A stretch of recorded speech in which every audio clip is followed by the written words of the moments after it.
মানকচু দিয়ে শোল মাছের ঝোল একবার খেয়েই দেখুন না, মুখে স্বাদ লেগেই থাকবে। প্রথমে একটা বাজার থেকে শোল মাছ নিয়ে এসেছি, নিয়ে এসে সেটাকে ভালো করে কেটে নিয়ে ধুয়ে নিয়েছি। তারপর এখানে মানকচুটা কাটার পালা। মানকচুটাকে পিস পিস করে কেটে নিয়েছি, এবার ধুয়ে পরিষ্কার করে নেব। এবার একটা প্রেশার কুকারে জল দিয়ে তাতে পরিমাণ মতো নুন এবং এক টুকরো তেঁতুল দিয়েছি।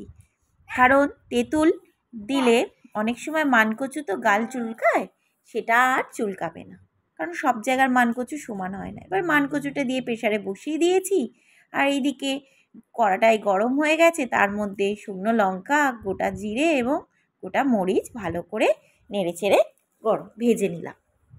ভেজে নিয়ে গুঁড়ো করে নিয়েছি। এরপর মাছে পরিমাণ মতো নুন এবং হলুদ দিয়ে ভালো করে মাছটাকে মাখিয়ে কড়াইতে তেল গরম করে ভেজে নেওয়ার পালা।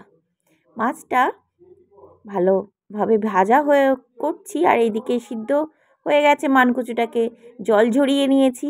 এবার শোল মাছটাকে ভালোভাবে উল্টে পাল্টে কড়া কড়া করে ভেজে নিয়ে তুলে রেখেছি। একে একে শোল মাছগুলো সব ভাজা হয়ে গেছে এবং সবগুলো কড়াই থেকে তুলে নিয়ে এবার সেইখানে কিছুটা সর্ষের তেল দিয়ে শুকনো লঙ্কা, তেজপাতা ও কালো জিরে ফোড়ন দিয়ে দিয়েছি। দিয়ে ভালো করে নাড়াচাড়া করে নিয়ে তার মধ্যে আদা ও কাঁচা লঙ্কা বাটা দিয়ে দিলাম পরিমাণ মতো। দিয়ে ভালো করে তেলে মশলাটা নাড়াচাড়া করে নিয়ে এবার সিদ্ধ করে রাখা আলু আর মানকচু দিয়ে দিলাম। মাছটাও সাথে যোগ করে ভালো করে তেলে কষিয়ে নিলাম। কষানো হয়ে গেলে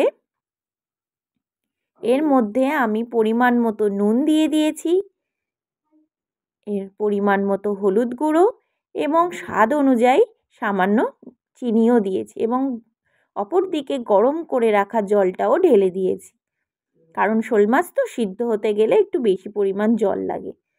ভালোভাবে নাড়াচাড়া করে মশলাটাকে জলের সাথে ভালোভাবে মিশিয়ে নিয়ে তার মধ্যে আমি গুঁড়ো করে রাখা জিরে, মরিচ এবং শুকনো লঙ্কা গুঁড়োগুলো মশলাটাও যোগ করে দিয়েছি। দিয়ে এবার চাপা দিয়ে দিয়েছি। 10-15 মিনিট এইভাবে চাপা দিয়ে ঝোল করার পরে মানকচু আর শোল মাছের রান্না রেডি। একবার খেয়ে দেখবেন, দেখবেন সত্যিই ভালো লাগে।